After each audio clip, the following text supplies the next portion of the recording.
Olá, alunos, sejam bem-vindos para mais uma aula de filosofia. A proposta dessa semana, como a gente está estudando aí a introdução da política, né, ou da filosofia política, a gente pensar aí, né, a esfera política como gestão de conflitos, né?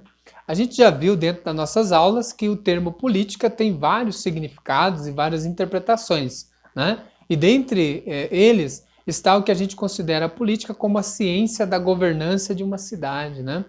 A arte da organização, né, pública, Estado ou nação, ou de qualquer sociedade organizada. Provavelmente você já conhece esta definição, quer seja pela escola, pelos livros, por pesquisas ou por intuição. Uma sociedade, então, ela é composta por muitas pessoas, cada uma com valores, saberes e aspirações diferentes umas das outras. Cada um de nós, né, sente diferentes necessidades e, naturalmente, gostaria de tê-las atendidas de alguma forma. Em uma sociedade, cidade ou estado, sempre haverá ideias e desejos conflitantes, né? Ou seja, que não concordem entre si, pois somos seres pensantes e diferentes uns dos outros. Isso a gente já percebeu dentro da própria filosofia, né? Ampliando então o conceito de política, podemos dizer que ela é a gestão de conflitos entre seres que têm desejos distintos, isto é, diferentes, em um contexto essencialmente limitado, né? Visando então a convivência harmoniosa entre ambos, né? Entre as pessoas que fazem parte aí dessa sociedade. Então, para a aula de hoje, né, eu trouxe dois cenários para que a gente possa pensar os conflitos que vão surgindo aí dentro da sociedade e como que a política, né, ela vai intervir e tentar resolver, né? Então, no primeiro momento, vem o cenário 1. Em uma cidade qualquer, vamos pensar aí, existe uma necessidade de construção de casas populares, né, para os habitantes que ainda não possuem casa própria. Todos os habitantes concordam, no caso, nessa região, que as casas populares devem ser construídas. Existe verba e todos os recursos necessários para a construção. O tempo previsto para a realização da obra é também razoável, né, e aceito pela população. O local adequado está disponível, portanto, o projeto se caracteriza como bastante promissor neste contexto, né? Não há limitações e, por isso, não há conflitos aparentes. Só que agora, né, a gente vai analisar o cenário 2 e a gente vê que vai surgir um conflito aí, né? Vamos tentar ver qual é esse conflito. Então, no cenário 2, agora imagine que nesta mesma cidade, né, o parque municipal destinado para as atividades de lazer, cultura e esportes da população é o único espaço onde é possível construir essas casas, né, casas próprias, né? A prefeitura então comunica à população que o parque será substituído pelo novo conjunto habitacional. Entretanto, uma parte da população que até concorda com a construção das casas não concorda com o local, né, em que serão construídas. Afinal, o parque também é muito importante para a cidade, para as famílias, o lazer ali dos munícipes. Então, a partir daí, alunos, a gente vai ver que nasce então o primeiro conflito, gerado pelo limite do local da construção das casas. Construir as casas é necessário, mas o local em que está para ser construída, parte da população já não concorda mais, né?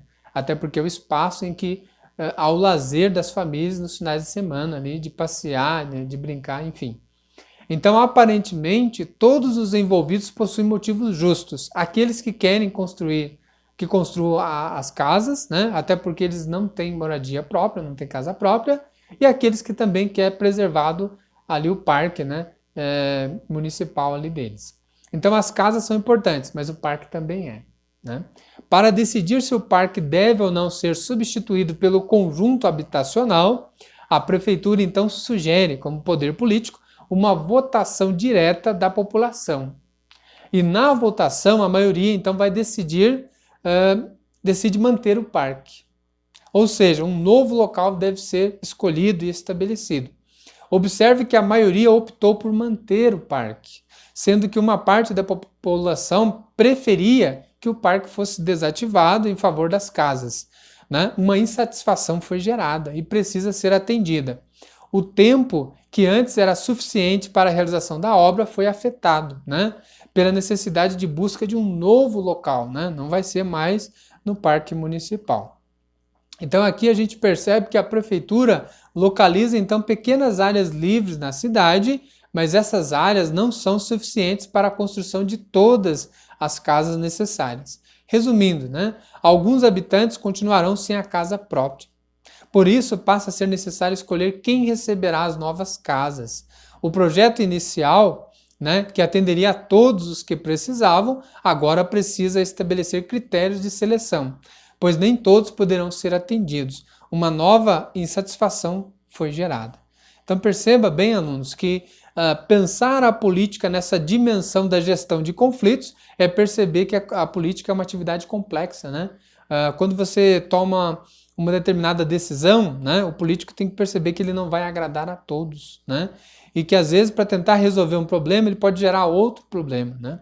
A gente viu através dessa aula a necessidade de uma determinada cidade de criar-se, vamos dizer assim, um local em que possa ser construída casas, né, populares para a população que não tem casa própria. Mas ao mesmo tempo, o local que eles escolheram era um local de um parque municipal onde as famílias se divertiam, brincavam e tinham o seu lazer. Então, de certa forma, instaurou um conflito e a forma de decidir foi na votação, ou seja, na tomada de decisão pública, né, pelas pessoas. E acabou resolvendo em partes, mas o problema ainda continua. Tem pessoas que ainda não vão ter suas casas construídas, né? Então é a partir disso, aluno, que a gente vai discutir, né, e estudar um pouco mais a fundo essa ideia, pensar a política como gestão de conflitos e que vocês vão fazer a atividade dessa semana. Desde já agradeço a atenção de vocês e até a próxima aula.